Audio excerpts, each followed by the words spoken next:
Statistically, people are becoming less and less likely to buy their homes in certain cities, particularly the younger generations. Graduating from school leaves them with an explosion of debt which burdens them for years.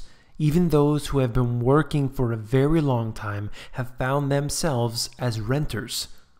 What has changed? You came here for the truth, so let me unveil that for you. Today we are going to talk about this issue. I wanted to connect that in with a few others. Let's begin right here out of CNBC. We are talking about Bank of America's CEO.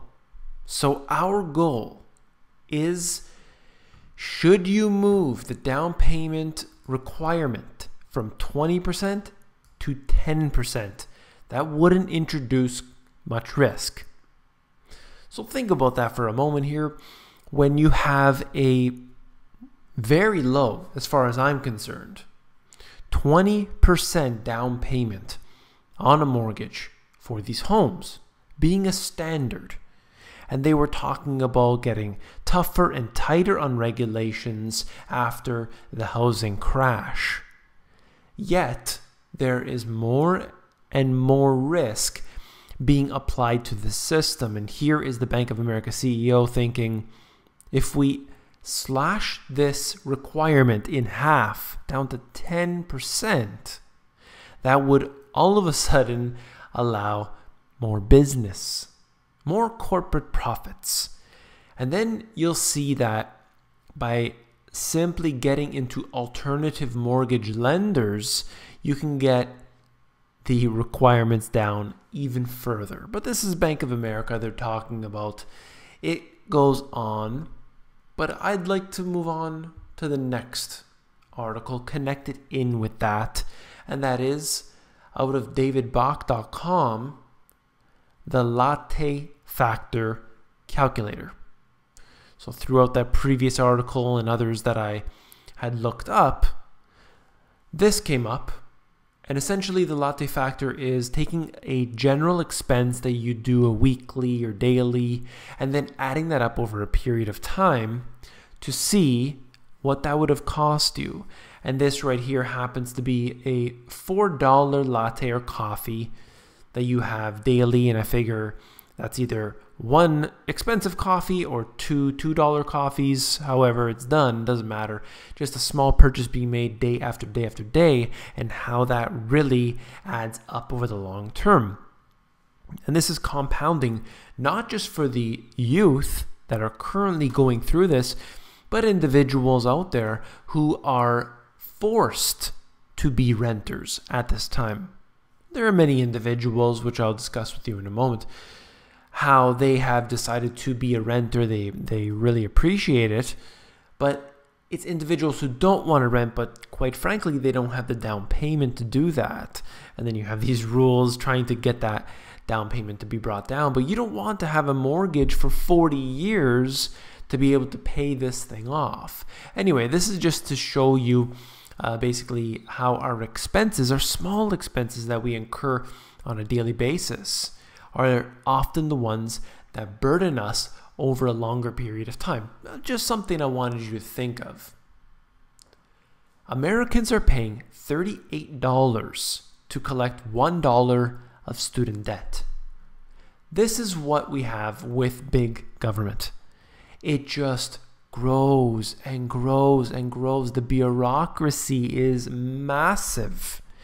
In order to get individuals from their taxes to get back into the system, we need to spend so much money, and that's what's not being talked about, not being discussed. When you think about that for a second, where you as an individual, you have to work your 9-to-5 job, and then you pay your income taxes. Those taxes need to go to pay for things in your city. Understandable. However, you see that oftentimes there's so much bloat. There's so much in the way in between that road infrastructure, let's say, and your paycheck. There is almost all of it being wasted along the way. And that's what we see anyway. I won't really cover too much from the article. Student loan defaults are a bonanza for the debt collection industry.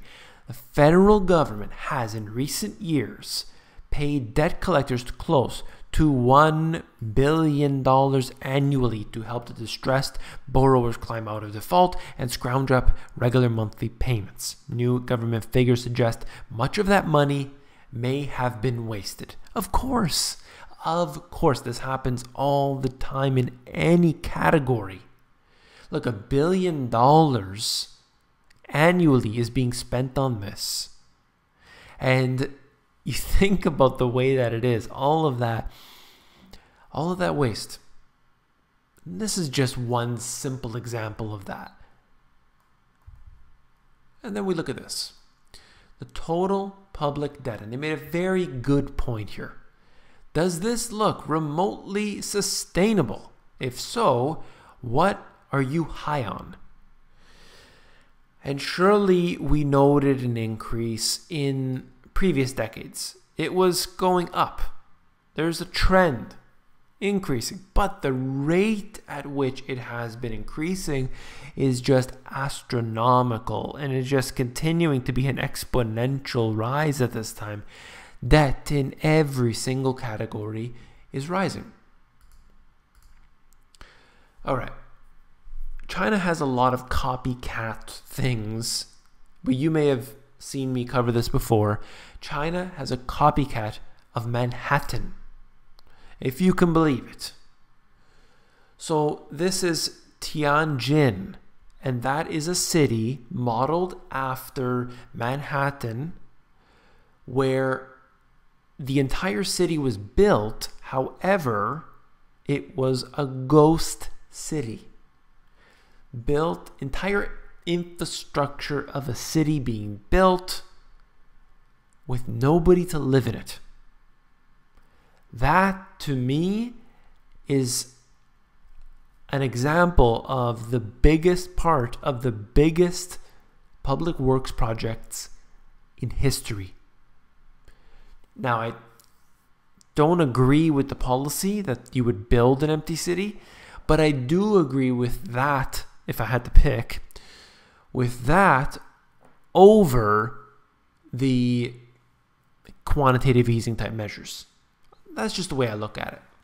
So here it is, public works trying to stimulate the economy, trying to get everything going. And while they do say that people have started to move in, is it really the best use of money to do it this way?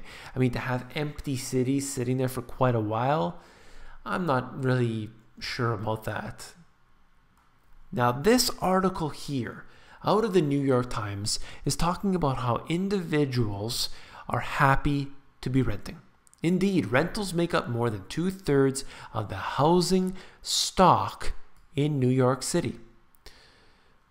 This individual basically said, there is no stigma attached to renting, which is not true anywhere else in the country. So in New York, apparently, you can be a renter and that's all good, unlike other places. Well, when you have rents being so ridiculously expensive, people start to look for other means of living. All right, now, it goes through the article. It basically talks about the fact that people love to rent because they can move from part of the city to part of the city. They can see if they don't like it, no worries, because maximum they're going to have to be there is 1 year, and they can get out and move to another part of the city in different building, different property manager, what have you. I agree with that. That's great. It's great. But a lot of these people, unfortunately, cannot afford to buy a place. They have not had any savings. There is the economic factor that we are experiencing today. Regardless, the way I see it is that many people would like to buy a home, but they can't, and this is the result. Last but not least, switching gears, just before I finish off the video, FEC boss who tried to muzzle Drudge is now on the Soros payroll. Can you believe it? Check this out. The former chairwoman of the Federal Election Commission, who famously eyed regulating the politics of conservative outlets like the Drudge Report, has joined an advocacy group funded by George Soros, and it's run by his son. And that's the way this always works. You can see that Drudge is just being affected by this. The media is intended to be run by a few select individuals, and they have their conglomerates, and those are able to keep the truth at bay. And that's just the way it is. The talking points need to be pushed out there, and any other individuals or groups that are trying to basically go against that are going to be shut down. They're going to be silenced, they're going to be discredited, and unfortunately that is just the way it has been going. And it's all because the government and the corporations are all one in the same. If you found this video informative, please give me a thumbs up. Last but not least, if you found the video informative, I know you will find my books, The Money GPS and my new release, Global Economic Collapse, even more informative. The first book is basically about the 4 asset classes and how to profit from them. And the new book touches on familiar subjects, but I also get into how to reduce your monthly expenses and how to become self-sufficient. So you can look through those books at Amazon. And I also wanted to mention that I am on Steemit. For those on Steemit, please see me over there. I'm posting content from my YouTube, but also original content as well. And then I find any interesting articles I post up there as well. So check me out on Steemit. The link is in the description of this video. And if you're not on Steemit already, I would definitely check it out. Just head to the website, see what it's all about. Try looking at my information for a couple days, see if you like it. And that's all for this video. Take care.